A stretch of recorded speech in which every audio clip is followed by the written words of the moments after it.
બાળકોના ઉછેરની વાત આવે ને ત્યારે સૌ કોઈ શ્રેષ્ઠ જ કરવા માંગે છે, પણ શું આપણી જૂની રીતો આજે પણ કામ કરે છે? ચલો આજે કંઈક એવું સમજીએ જે આપણી અમુક માન્યતાઓને કદાચ પડકારશે, પણ બાળકોના ભવિષ્ય માટે એકદમ સોલિડ સાબિત થઈ શકે છે. આ સવાલ લગભગ દરેક ઘરમાં પૂછાવો જોઈએ. આપણે બધાએ સાંભળ્યું છે નહીં? બેટા, તારે પૈસાની ચિંતા નહીં કરવાની, તું બસ ભણવા પર ધ્યાન આપ. આ કહેવા પાછળનો ઈરાદો સારો હોઈ શકે, પણ શું આ સલાહ ખરેખર બાળકોને ભવિષ્ય માટે તૈયાર કરે છે કે પછી જીવનની સૌથી મોટી જરૂરિયાતથી જ એમને અજાણ રાખે છે? તો આજે આપણે શું જોવાના છીએ? પહેલું, પૈસા વિશેનું મૌન તોડવાની વાત. બીજું, સ્કૂલના ગણિતથી આગળ વધીને વ્યવહારુક ગણિત કેવી રીતે શીખવવું? અને ત્રીજું, રમતગમતનો સાચો હેતુ શું હોવો જોઈએ? અને હા, આ બધાને જોડતી એક ખાસ વાત પણ છે જે આપણે છેલ્લે જોઈશું. તો ચાલો શરૂ કરીએ પહેલા મુદ્દાથી, પૈસા વિશે મૌન. આ એક એવો નિયમ છે જે ક્યાંય લખેલો નથી પણ લગભગ દરેક ઘરમાં પડાય છે કે બાળકો સામે પૈસાની વાત ન કરાય. આ વાક્ય તો જાણે નેશનલ એડવાઇસ બની ગયું છે. તારું કામ ખાલી ભણવાનું છે, પૈસાની ચિંતા અમારા પર છોડી દે. આપણને એમ લાગે કે આપણે બાળકોનું ભલું કરી રહ્યા છે, એમને પ્રોટેક્ટ કરી રહ્યા છે. પણ શું ખરેખર એવું છે કે પછી આ રક્ષણ જ એમના માટે લાંબા ગાળે સૌથી મોટું નુકસાન બની જાય છે? જુઓ, આ ચૂપ રહેવાના પરિણામો કેવા આવે છે. જે બાળકને નાનપણમાં પૈસાની કિંમત જ નથી સમજાઈ, એ મોટું થઈને શું કરશે?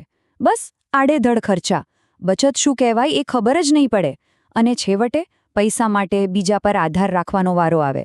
આ બધું એ જ એક વાક્યનું પરિણામ છે. તો સવાલ એ છે કે આનો ઉપાય શું?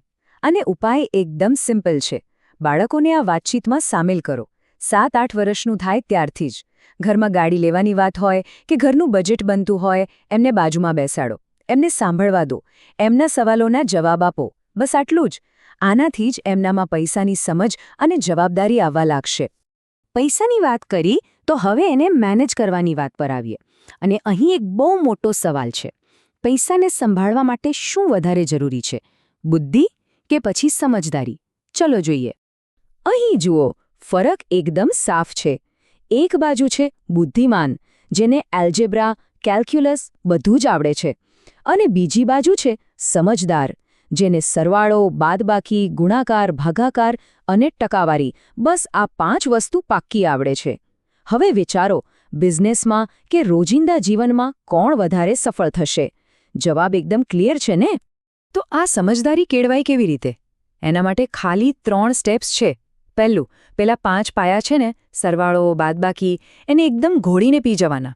બીજું, ઘડિયા, પણ ખાલી 10 સુધી નહીં, 17 ગુણ્યા 16 પૂછો તો પણ મોઢે જવાબ આવવો જોઈએ. અને ત્રીજું, સૌથી ઇમ્પોર્ટન્ટ, આ બધું રોજની પ્રેક્ટિસનો ભાગ બનવો જોઈએ. કોઈ સજા નહીં, પણ એક આદત. સારું, ભણવાની ને ગણિતની વાત તો થઈ, હવે જરા રમવાની વાત કરીએ. આપણે શું વિચારીએ છીએ કે રમત એટલે બસ ટાઈમપાસ? પણ શું એ સાચું છે? શું રમતમાંથી કંઈક શીખી ન શકાય? આ કોન્સેપ્ટને કહેવાય છે હેતુપૂર્ણ રમત. મતલબ કે એવી રમત રમો જેમાં કોઈ સ્કિલ ડેવલપ થાય. જેમ કે શેરીમાં સાયકલ ફેરવવી એ રમત છે, પણ એમાં કોઈ ખાસ સ્કિલ નથી બનતી. પણ એની જગ્યાએ ચેસ રમવી કે બેડમિન્ટન શીખવું, આ એવી રમતો છે જ્યાં રોજ તમે કંઈક નવું શીખો છો, તમારી સ્કિલ વધે છે અને આ સ્કિલ ભવિષ્યમાં કામ લાગી શકે છે. તો આનો ગોલ શું છે? એકદમ સીધો. કોઈ એક સ્કિલ પકડો અને એમાં માસ્ટર બનો. એમાં બેસ્ટ બનવાની કોશિશ કરો. અને પછી એ સમજો કે આ સ્કિલને પૈસામાં કેવી રીતે કન્વર્ટ કરી શકાય.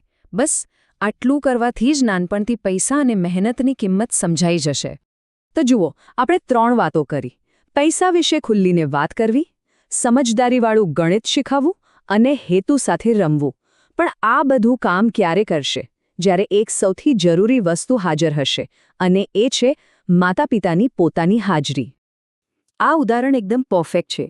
વિચારો કે કોઈ નવા જિમમાં ગયો. ટ્રેનર શું કરશે? શરૂઆતમાં દરેક એક્સરસાઇઝ સાથે કરશે, બધું શીખવશે, ધ્યાન રાખશે. પણ જેવું એમને આવડી જશે, એ ધીમે ધીમે દૂર થઈ જશે અને વ્યક્તિ જાતે જ બધું કરવા લાગશે.